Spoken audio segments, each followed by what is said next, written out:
غریب صحابہ نبی صلی اللہ علیہ وسلم کی خدمت میں آئے، عرض کیا یا رسول اللہ ذہب اہل الدثور بالاجور، یا رسول اللہ مالدار صحابہ دولت میں تو ہم سے آگے تھے ہی، ہمیں اس پہ کوئی اعتراض نہیں ہے، کیونکہ مرنے کے بعد سب کیا ہو جائے گا، دولت غربت سب برابر، اعمال پہ جنت ملے گی، لیکن یہ لوگ تو اعمال میں بھی ہم سے آگے نکل گئے۔ بھائی دیکھو صحابہ کو یہ نہیں غم تھا کہ ان کو دولت زیادہ ملی ہمیں دولت کم ملی، کوئی بات نہیں، مرنے کے بعد سب کیا ہے، تھوڑے دن کی کہانی ہے، دولت مند کی لاش پہ بھی اتنے ہی کیڑے ہوتے ہیں جتنے غریب کی لاش پہ، بلکہ دولت مند کی لاش پہ تھوڑے زیادہ ہوتے ہیں، اس نے پیزے برگر فل کارب ڈائٹ زیادہ کھائی ہوئی ہوتی ہے، اور کیڑوں کو فل کارب ڈائٹ تھوڑی زیادہ پسند ہے، میٹھے پہ زیادہ آ جاتے ہیں، میرا رپورٹ ہے غلط بھی ہو سکتی ہے بھائی، خیر۔ تو غریب کی تو لاش بھی سوکھی سوکھی سی ہوتی ہے، کیڑے بھی کہتے ہیں کہ یار کوئی خاص چیز کھانے کو مل نہیں رہی ہے۔ تو صحابہ کو یہ نہیں تھا کہ ابو بکر عثمان رضی اللہ عنہما ان کو اتنی دولت اور ہم غریب، نہ، ان کو یہ تھا کہ یا رسول اللہ دوڑ کا میدان آخرت ہے نا، تو مسئلہ تو یہ ہے کہ دولت مند تو آخرت میں بھی ہم سے آگے ہے۔ نبی نے پوچھا کیوں کیسے؟ کہا یا رسول اللہ ہم جہاد کرتے ہیں، مالدار لوگ بھی جہاد کرتے ہیں، اس میں ہم دونوں کیا ہو گئے، برابر۔ ہم حدیث کا مفہوم پیش کر رہا ہوں، ہم تہجد پڑھتے ہیں، مالدار لوگ بھی تہجد پڑھتے ہیں، اس میں ہم دونوں کیا ہو گئے، منہ سے بولنے پر گورنمنٹ کی طرف سے پابندی نہیں، ہم دونوں کیا ہو گئے، برابر۔ اور رشتہ داری جوڑنا، جتنی نیکیاں وہ بھی کرتے ہیں ہم بھی کرتے ہیں، لیکن ایک نیکی وہ کرتے ہیں ہم وہ نہیں کرتے، وہ اللہ کی راہ میں خوب خوب خرچ کرتے ہیں، مسجدوں میں بھی، تعلیم پہ بھی، مدرسوں میں بھی، جہاد میں بھی، ہر جگہ۔ ہم تو ہمارے پاس تو پیسے ہی نہیں ہے، گھر میں کھانے کو مسئلے ہیں ہمارے ساتھ، تو یہ تو اس عمل میں آگے نکل گئے ہم سے۔ تو فکر دیکھو کس چیز کی ہو رہی ہے صحابہ کو، فکر یہ ہو رہی ہے آخرت میں ہم سے آگے نکل گئے۔ تو آپ صلی اللہ علیہ وسلم نے فرمایا ٹھیک ہے میں تمہیں ایک ایسا عمل بتاتا ہوں، وہ عمل تم کر لو گے تو اجر میں مالداروں کے برابر۔ آپ نے ان کو تسبیحات بتائیں، ذکر اللہ بتایا، یہ ذکر کثرت سے کیا کرو۔ جب مالدار صحابہ کو پتا چلا نا تو انہوں نے بھی وہ تسبیحات پڑھنا شروع کر دی۔ تو پھر غریب صحابہ دوبارہ یا رسول اللہ، جب سے ان کو پتا چلا انہوں نے بھی وہ عمل، اب دیکھو یہ مقابلہ ہو رہا ہے کہ نہیں ہو رہا، بھائی ہم آگے ہی رہیں گے آخرت میں بھی، یہ ایک جذبہ انسان کا، تو یہ پسندیدہ ہے، اس میں آگے نکلو۔ تو مالدار صحابہ بھی نے بھی شروع کر دیا وہ عمل، تو نبی صلی اللہ علیہ وسلم کے پاس پھر مسکین صحابہ آئے، یا رسول اللہ وہ تو انہوں نے بھی عمل شروع کر دیا، تو آپ نے فرمایا ذالک فضل اللہ یؤتیہ من یشاء، بھائی اللہ کا فضل ہے، جس کو چاہتا ہے عطا کر دیتا ہے۔ اب اللہ تمہیں کوئی یہ تو نہیں کہ تمہاری نیکی کا تمہیں اجر نہیں دے رہا، اب ان کو اللہ نے زیادہ نواز دیا، وہ زیادہ کما لیں گے، تو یہ اب اللہ کا فضل ہے۔ یہ ایسا ہی ہے نا جیسے اللہ نے سید الانبیاء صلی اللہ علیہ وسلم کو نبی بنا دیا، تو مشرکین یہ کہا کرتے تھے کہ اگر اللہ نے نبی بنانا تھا تو فلاں کو کیوں نہیں بنایا، فلاں کو کیوں نہیں بنایا، محمد صلی اللہ علیہ وسلم کو کیوں بنایا؟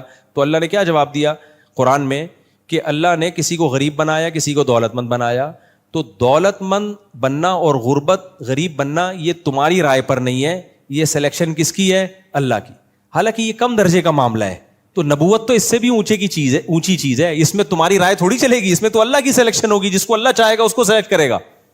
تو کچھ نعمتیں اللہ کی طرف سے اضافی ملتی ہیں، یہی اشکال صحابیات کو ہوا کہ یا رسول اللہ ہم عورتیں بھی نیک کام کرتی ہیں، مرد بھی نیک کام کرتے ہیں، ہم بھی صدقہ کرتی ہیں، مرد بھی صدقہ کرتے ہیں، لیکن ایک کام مرد ہم سے آگے، وہ جہاد کرتے ہیں، ہم جہاد نہیں کرتی، اور کر نہیں سکتی ہم عورت ہیں، ہم کیسے، عورت میں اتنا بہادری تو نہیں ہوتی۔ تو قرآن میں کیا آیتیں نازل ہوئی ہیں؟ فرمایا وَلَا تَتَمَنَّوْا مَا فَضَّلَ اللَّهُ بِهِ بَعْضَكُمْ عَلَى بَعْضٍ، اللہ نے بعض کو بعض پر جو فضیلت دی ہے اس کی تمنا مت کرو، یہ گاڈ گفٹڈ ہے کچھ چیزیں، یہ دیکھو اللہ نے مجھے کتنی نعمتیں دی، اگر یہ کمپیئر کرنا شروع کر دیا اس کو یہ نعمت، تو پھر تو ساری زندگی احساس کمتری میں ہی ہے۔ اللہ نے عورت پر یہ احسان کیا، اس کو انسان بنایا، عورت بنایا، یہ بھی تو اللہ کا احسان ہے نا۔ موسیٰ علیہ السلام کی ماں عورت تھی نا، ان کے پیٹ سے کس کو جنا اللہ نے؟ پیغمبر کو جنا۔ کسی نے زبردست بات کی ہے کہ اللہ نے عورت میں کوئی پیغمبر نہیں بنایا، لیکن کوئی پیغمبر ایسا نہیں ہے جو عورت نے جنم نہ دیا ہو، کتنا بڑا مقام اللہ نے ان کو دے دیا۔ اور ان کا ذکر بھی قرآن کر رہا ہے موسیٰ علیہ السلام کی ماں کا.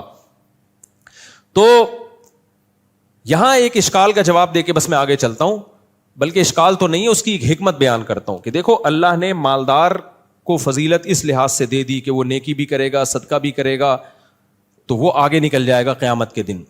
غریب اس طرح سے صدقہ خیرات نہیں کر سکتا. زکوٰۃ لینے والا ہوتا ہے غریب, اور مالدار زکوٰۃ دینے والا. تو لینے کی کوئی فضیلت ہے, کوئی ثواب ہے؟ بولتے کیوں نہیں بھائی؟ دینے کے تو بہت ثواب ہے نا. تو دینے والے کو ثواب مل رہا ہے, لینے والے کو تو صرف پیسے مل رہے ہیں, ثواب تھوڑی مل رہا ہے. تو یہاں ایک اشکال پیدا ہوتا ہے, بھائی اللہ نے پھر مالدار کو اتنا نوازا کیوں ہے؟ اصل میں جواب یہ ہے کہ مالدار کی آزمائش زیادہ ہے, غریب کی آزمائش کم ہے. ہم سمجھتے ہیں غریب کی آزمائش زیادہ ہے, مالدار کی کم ہے. نا نا نا نا, معاملہ الٹا ہے. غریب کی آزمائش کم ہے, مالدار کی آزمائش زیادہ ہے. تو جس کو زیادہ آزمایا جاتا ہے اس کو بینیفٹس بھی زیادہ دیے جاتے ہیں.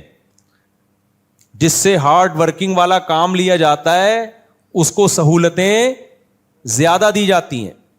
کمپنیوں میں ہوتا ہے نا, کسی امپلائی کو سب کو تنخواہ برابر, اس کو کسی جنگل میں بھیج دیا کسی اہم مہم پر, تو الاؤنس اس کو زیادہ ملتا ہے کہ نہیں ملتا؟ بھائی اس کے کام سخت ہے. آپ کہو گے لو بھائی, مالدار ایک تو ویسے بھی عیاشی کر رہا ہے اور جنت میں بھی عیاشی کرے گا, تو اس کی آزمائش زیادہ کہاں سے, اس کی تو کم ہے. بھائی یہ جب ہے جب آپ کے پاس پیسے نہ ہو, پھر آپ کو یہ لگے گا. جب پیسے آئیں گے پھر آپ کو لگے گا پیسہ ہوتے ہوئے نماز پڑھنا مشکل, بغیر پیسوں کے نماز پڑھنا آسان. سمجھ میں آ رہی ہے بات کہ نہیں آ رہی؟ پیسہ ہوتے ہوئے زنا سے بچنا مشکل, پیسہ ہی نہیں ہے تو کوئی لفٹ ہی نہیں کرائے گی, ٹھیک ہے نا, آرام سے ہنسی خوشی زندگی. رشتہ نہیں مل رہا ہوتا, گرل فرینڈ کہاں سے ملے گی؟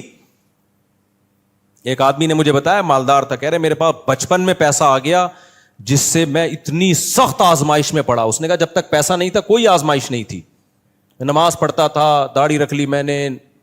کہہ رہا جب میرے پاس دولت آئی ہے نا تو لڑکیوں کے فون آنا شروع ہو گئے. پنجاب میں کسی نے واقعہ سنایا کہ لڑکیوں کے فون, وہ مجھے خود اٹریکٹ کرتی تھیں, فون نمبر دیتی تھیں, پتے بتاتی تھیں, اتنے پیسے اتنے پیسے. کہہ رہے میرے دل میں نا خواہشات کا ایک طوفان اٹھتا تھا کہ میں زنا کر لوں, میں زنا کر لوں, میں زنا کر لوں. کہہ رہے میں نے ابا کو بولنا شروع کر دیا میں زنا میں نہ پڑ جاؤں, میری شادی کرا دو. ابا آج کل لفٹ ہی نہیں کراتے. خیر اللہ نے اس کو زنا سے بچایا. کہہ رہے جب غریب تھا تو ایسا کچھ مسئلہ نہیں تھا, جہاں پیسہ آیا, اچھا موبائل, اچھی گاڑی, پیسے والے کا تو پتہ چل جاتا ہے, تو وہاں مشکل ہو گیا زنا سے بچنا. تو پیسے والے کے لیے دین پہ چلنا مشکل. جب پیسہ آتا ہے تو صدقات و خیرات اتنے نہیں ہوتے جتنی شراب و کباب آتا ہے. تو اس لیے اللہ نے اس کو پروٹوکول دیا ہے کہ بھائی اگر تو پیسے کے باوجود بھی دین پہ چلے گا تو تجھے مقام میں زیادہ دوں گا. یہی وجہ ہے حدیث میں آتا ہے جنت میں غریب زیادہ ہوں گے, دولت مند کم ہوں گے. سمجھ رہے ہو کہ نہیں سمجھ رہے؟ وجہ اس کی ہے کہ غریب آدمی کے لیے آسان تھا, وہ پہلے ہی بیچارہ, اس کو ناشتے کے ویسے بھی بیچارے کو پیسے نہیں ہوتے, کہتے چلو ہم کیا کرتے ہیں, ٹھیک ہے نا, روزہ رکھ لیتے ہیں. مالدار آدمی کے پاس تو 20 قسم کی چیزیں کھانا کھانے کی, 20 قسم کے موقع عیاشیوں کے, شو مارنا, تکبر, یہ ساری بیماریاں کس کی ہیں؟ دولت مندوں کی ہیں. اس لیے دولت ہر ایک کے لیے اچھی بھی نہیں ہوتی. اس لیے اللہ سے دولت نہیں مانگنی چاہیے, اللہ سے رزق حلال میں برکت مانگنی چاہیے. پھر اللہ دولت کی صورت میں دے دے یا غربت میں ہی اللہ برکت دے دے, وہ اللہ کی مرضی ہے. علماء نے منع کیا ڈائریکٹ دولت کبھی نہ مانگو اللہ سے, اللہ مجھے مال و دولت دے, یہ الفاظ ہی غلط ہیں. اے اللہ میرے رزق میں کیا دے؟ برکت دے. اب وہ اللہ کی مرضی. برکت کا مطلب خیر, رزق آئے خیر بن کے آئے. تو ورنہ خالی رزق آ گیا تو وہ تو بعض دفعہ قارون کے پاس پیسہ ہی تو تھا, برباد ہو گیا. فرعون کے پاس کیا تھا؟ پیسہ. اس پیسے نے کیا کر دیا؟ اس کی کھوپڑی کو خراب کر دیا. تو زیادہ تر پیسے والے ہی جہنم میں جائیں گے حدیث کے مطابق. تو ہم جو کہتے ہیں نا میرے پاس اتنا پیسہ, تو صحابہ کو غم یہ نہیں تھا ان کے پاس پیسہ کیوں ہے, صحابہ کو غم یہ تھا آخرت میں ہم سے آگے نکل گئے. تو خواہشات کو لگام دینے کی ضرورت ہے. جب خواہشات آپ کے کنٹرول میں ہوں گی تو پھر خواہشات آپ کے حساب سے چلیں گی. تو شریعت نے یہ نہیں کہا خواہشات کو کچل دو. کیا کہا ہے شریعت نے؟ خواہشات کو لگام دو. آپ فیصلہ کرو گے کون سی خواہش پوری کرنے کی ہے اور کون سی خواہش پوری کرنے کی نہیں. دیکھو شوگر کے مریض اپنی لگام کھانے کے معاملے میں ڈاکٹر کے حوالے کرتا ہے. اس کو پتا ہے میری شوگر ہائی رہتی ہے, تو اس کا دل تو چاہتا ہے 3 لڈو یہاں سے کھا لوں, 4 لڈو وہاں سے کھا لوں, ادھر سے جلیبی کھا لوں, وہ شہد کی بوتل کھا لوں, میں یہ بھی کھا لوں, یہ بھی کھا لوں. لیکن اس کو پتا ہے بیٹا خواہشات کے پیچھے گئے تو ہو سکتا ہے یہ لڈو میری زندگی کا آخری لڈو ہو, اس کے بعد سویم پہ لڈو کھائے جا رہے ہوں میرے. تو لڈو نہیں کھاتے, چلو بریانی کھائیں گے سویم پہ.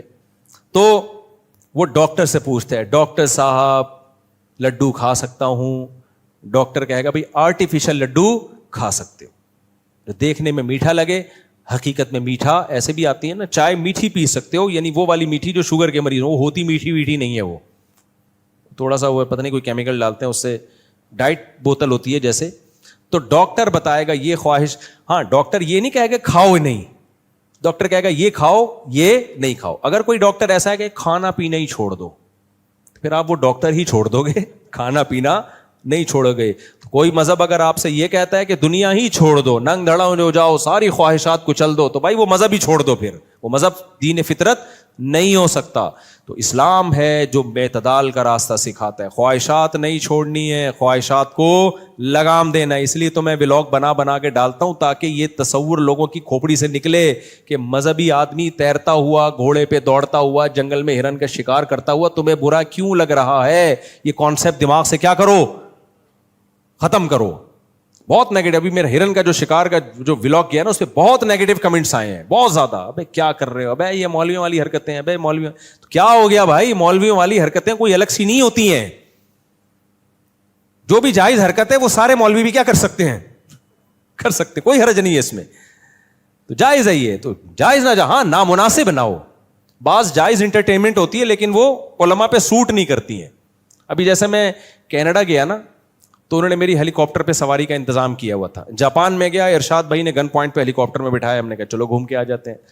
جب کینیڈا گیا انہوں نے ہیلی کاپٹر کا انتظام کیا ہوا تھا, آپ کو گھمائیں گے بیان کے بعد ہیلی کاپٹر پہ.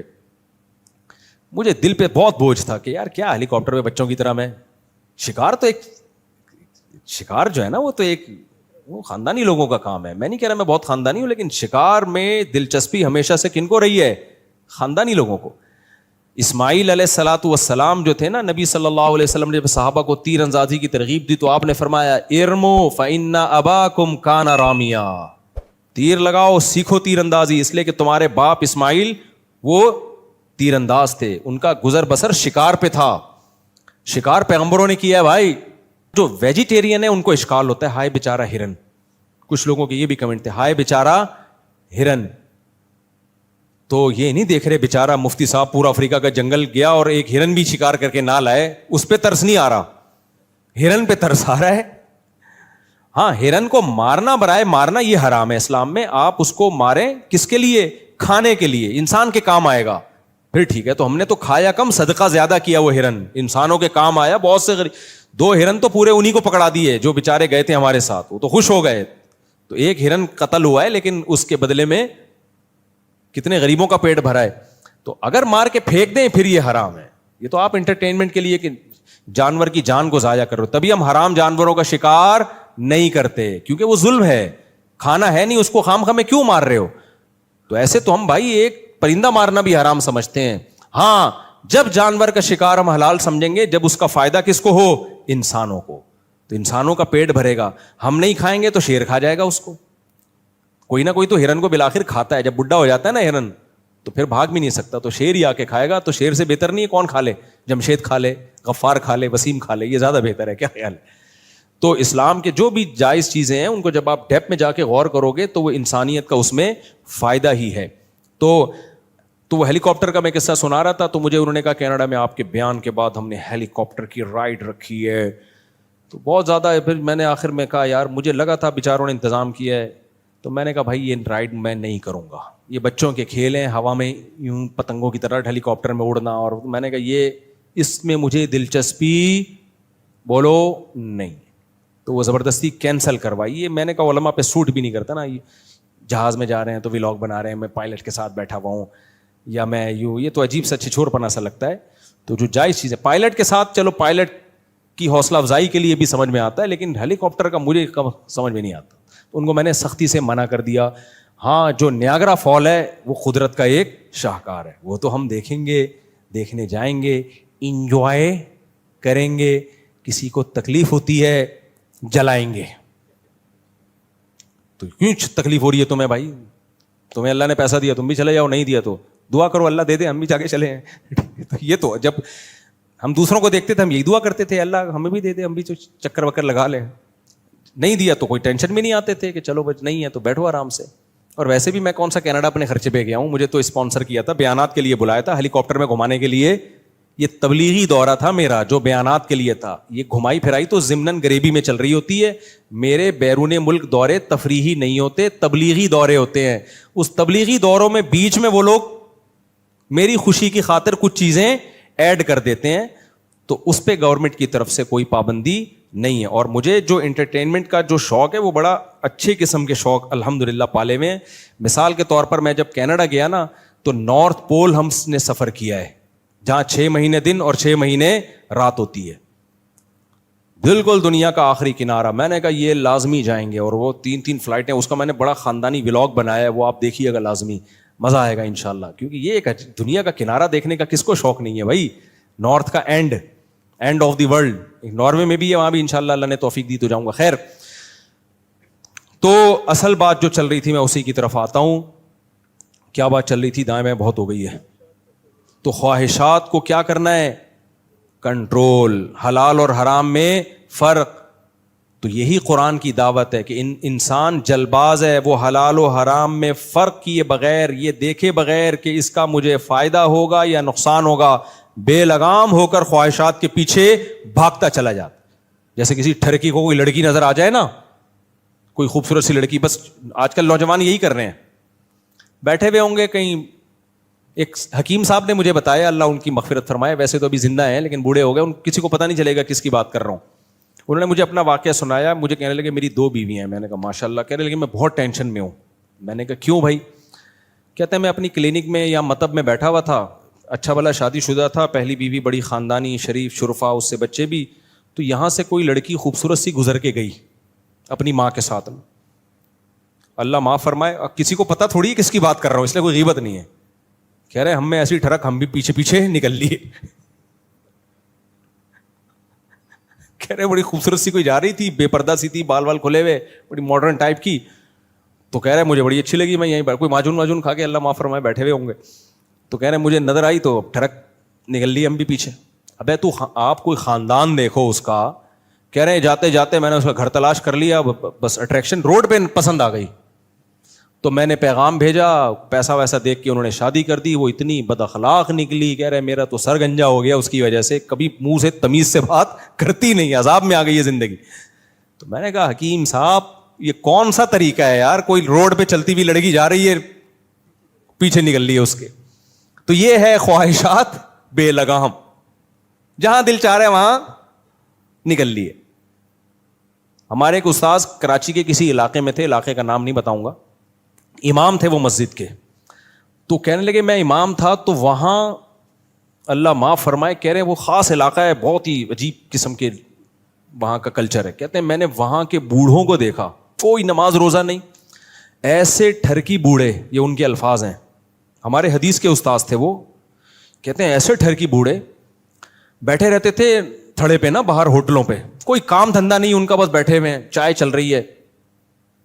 کہہ رہے ادھر سے کوئی عورت آتی بھی نظر آتی نا, اس کو دیکھتے وہ, اور وہ دیکھتے دیکھتے دیکھتے جب تک گلی کے پار اس کا دوپٹہ بھی نظر آنا بند ہو جاتا نا, کوئی دوپٹہ بھی نظر, وہ پورا سارے مل کے اس کو دیکھ رہے ہوتے. کہہ رہے سارا دن یہی کام تھا ان کا, ادھر سے کوئی پھر دیکھا آ رہی ہے تو سارے یوں شروع. تو کہہ رہے میں ان کے منہ کو دیکھتا تھا کہ یار تمہیں شرم نہیں آتی اس بڑھاپے میں. یہ ہے خواہشات کا بے لگام ہونا. اور بوڑھے ہیں وہ تو پیچھے جا بھی نہیں سکتے نا, وہ حکیم صاحب تو اس وقت جوان تھے, نکل لیے پیچھے, یہ تو جا بھی نہیں سکتے, بس دیکھنے ہی پر ہی ہے, اور کیا کریں گے بیچارے, اتنے بوڑھے ہو گئے, دیکھ کے خوش ہو رہے ہیں. تو جب انسان میرے بھائی خواہشات بے لگام ہو جاتی ہے, اس کی زندگی بہت برباد. اپنی خواہشات کے لیے اپنے ہاتھوں سے اپنی خوشیوں کو آگ لگاتا ہے. اب ان بوڑھوں کا بیچاروں کا کیا, نہ اللہ کا نام لینے میں مزہ آئے گا ان کو, نہ نماز میں مزہ آئے گا, نہ فجر میں, نہ ظہر میں, نہ تہجد میں, نہ تلاوت میں, نہ دعاؤں میں. ان منحوس گناہوں کی وجہ سے اللہ دعاؤں کی لذت چھین لیتے ہیں, ذکر کی لذت چھین لیتے ہیں, تلاوت کی لذت, ہمارے بوڑھے جو مسجدوں میں آتے ہیں کیسا ان کے چہرے پہ رونق ہوتی ہے, آ کے بیٹھ جاتے ہیں نمازوں سے آدھا گھنٹہ پہلے, ذکر کر رہے ہیں, اللہ کا نام لے رہے ہیں, دعائیں مانگ رہے ہیں, کتنی ان کے چہرے پہ ایک نور آ جاتا ہے, اس سے دل چاہتا ہے ان سے دعا کرواؤ, ان سے دم کرواؤ. اور ایک وہ ٹرکی ٹائپ کے ہوتے ہیں بیٹھے ہوئے ہیں سارا دن, کیسی ان کی زندگی دیکھ کے لگ رہا ہوتا ہے یہ پریشان ہے. تو اس لیے میرے بھائی اللہ نے فرمایا ان الانسان خلق ہلوعا, جل باز ہے, فوراً خواہشات کے پیچھے بھاگتا ہے. اب اس بوڑھے کو یہ تو چاہیے تھا نا, جو دیکھ رہے ہیں یہاں سے وہاں تک, یار نوجوان بھی ہمیں دیکھ رہے ہیں, وہ کیا بولیں گے اس بڑھاپے میں آپ کیا کر رہے ہو, تھوڑا سا نظر کو جھکا لو. لیکن بریکیں کیا ہو گئی ہیں, فیل, بریکیں فیل. نہ عزت کا خیال ہے, اولادوں کا بھی خیال نہیں ہے, اولاد کیا کہے گی ابا کو دیکھو کیا کر رہے ہیں. تو یہ بریکیں فیل. تو اللہ نے کیا فرمایا, کچھ لوگ ایسے ہیں جن کی بریکیں فیل نہیں ہوتی, الا المصلین. میرے بیان میں اکثر تمہید لمبی ہوتی ہے, بیان کا حاصل مختصر. فرمایا ہاں جو نماز کی پابندی کریں, پڑھنا نہیں ہے, کیا کرنا ہے, پابندی. نماز انسان کو بے حیائی سے روکتی ہے, خواہشات کو لگام دیتی ہے, کیونکہ فجر میں اٹھنا مشکل کام ہے, وضو کرنا مشکل کام ہے, مشکل کام کر کے انسان اللہ کے سامنے آ کے کھڑا ہوتا ہے, رکوع, سجدہ, تسبیحات, دل میں نورانیت پیدا ہوتی ہے, گندے کاموں سے نفرت.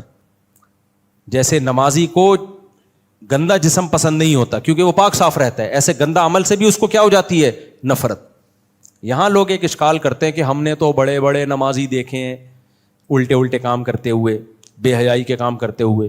اس کا جواب یہ ہے, یہ بالکل ایسا ہی ہے جیسے ڈاکٹر کہتا ہے کہ پیناڈول کی 2 گولی کھانے سے سر کا درد ٹھیک ہوتا ہے. اب آپ کو, میں نے تو اس دن بندہ دیکھا 4 گولیاں کھائیں پھر بھی اس کا درد ٹھیک نہیں ہوا. تو بھائی اس میں پیناڈول کا قصور نہیں ہے, اس کے اندر کوئی سافٹ ویئر غلط قسم کے ڈل گئے,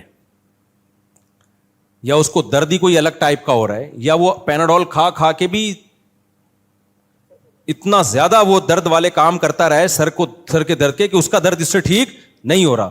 تو اس کو یوں کہا جائے گا, بھائی یہ اگر پیناڈول نہ کھاتا تو جتنا درد ہو رہا ہے نا اس کا ڈبل ہوتا.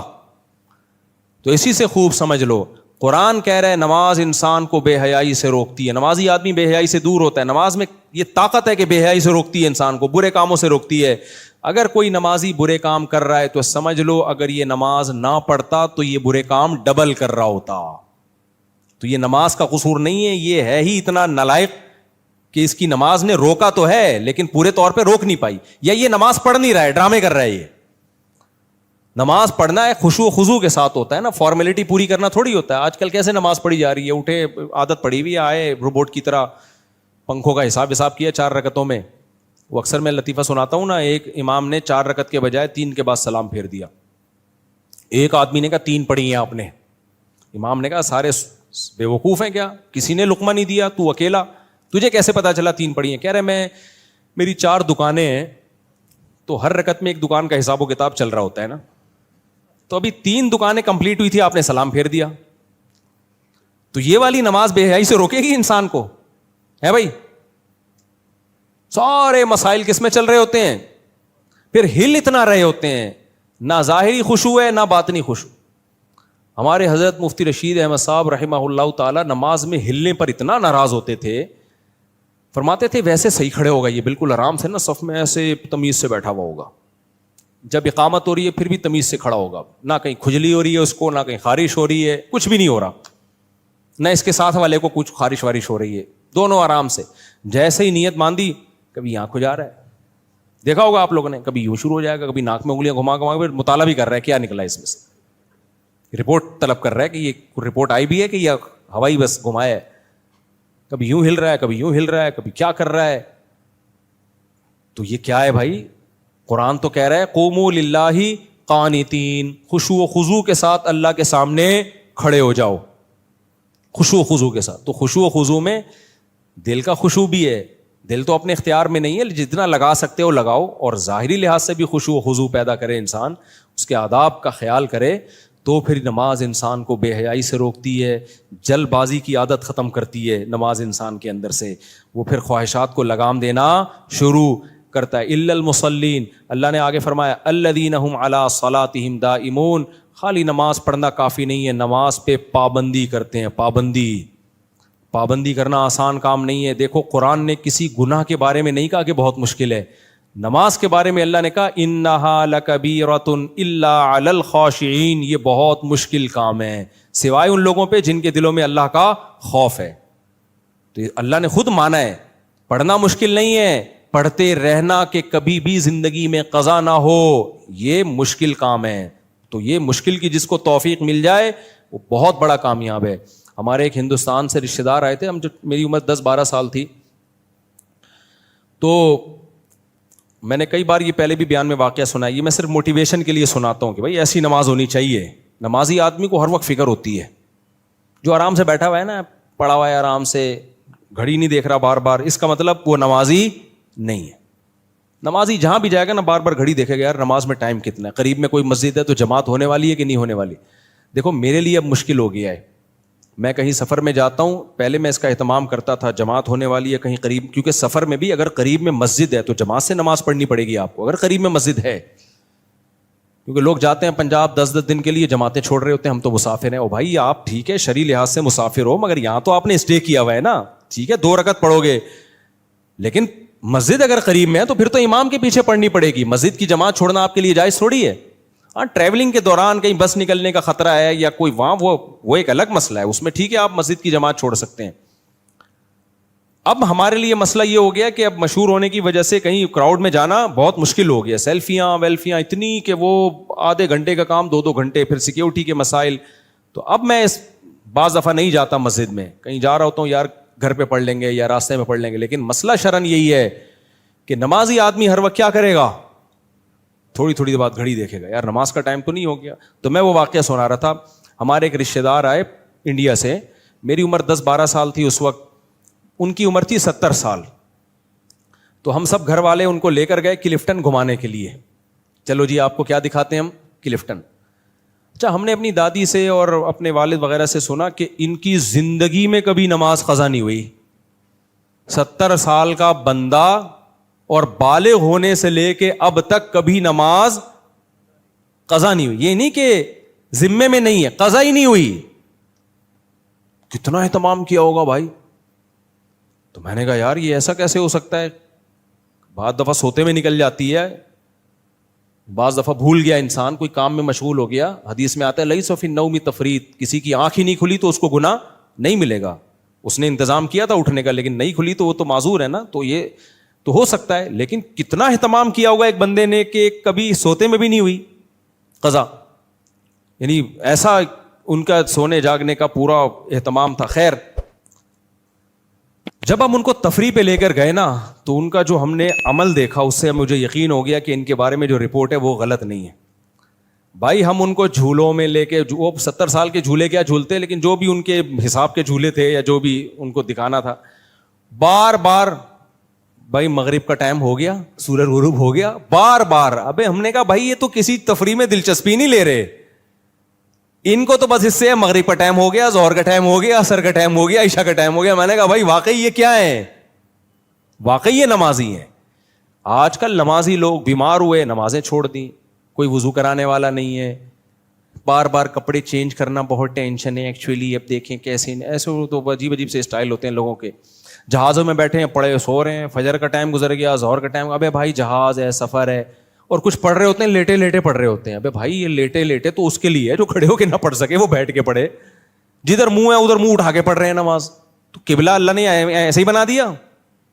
نفل نماز آپ سنتیں جہاں منہ ہو سفر میں پڑھ سکتے ہیں, سواری پہ, لیکن فرض نماز تو آپ کو قبلے کی طرف رخ کرنا پڑے گا. کہتے ہیں ہمیں جہاز میں کہاں سے پتہ چلے گا. بھائی ایئر ہوسٹس سے پوچھ لو یار, ویسے تو چائے منگوا رہے ہو ایئر ہوسٹس سے, اس وقت شرم نہیں آ رہی, یہ نہیں سوچ رہے کہ نامحرم ہے. کولڈ ڈرنک منگوا رہے ہو, کھانا منگوا رہے ہو, تو منہ سے پھوٹ لو, پوچھ لو کہ جی قبلہ کس طرف ہے. اکثر ایئر ہوسٹس بتا دیتی ہے, ان کو نیویگیشن ہوتا ہے نا, ان کے پاس سب پتا ہوتا ہے. نہیں تو وہاں LED لگی ہوئی ہوتی ہیں, بہت کچھ ذرائع ہیں. اگر انسان چاہے نا کہ میری نماز قضا نہ ہو تو بہت سارے طریقے ہیں, لیکن ہم چاہتے ہی نہیں ہیں. بسوں میں بیٹھے ہوں گے مستڈے بنے, پیشاب آ رہا ہوگا تو بس باپ بھی رکوائے گا,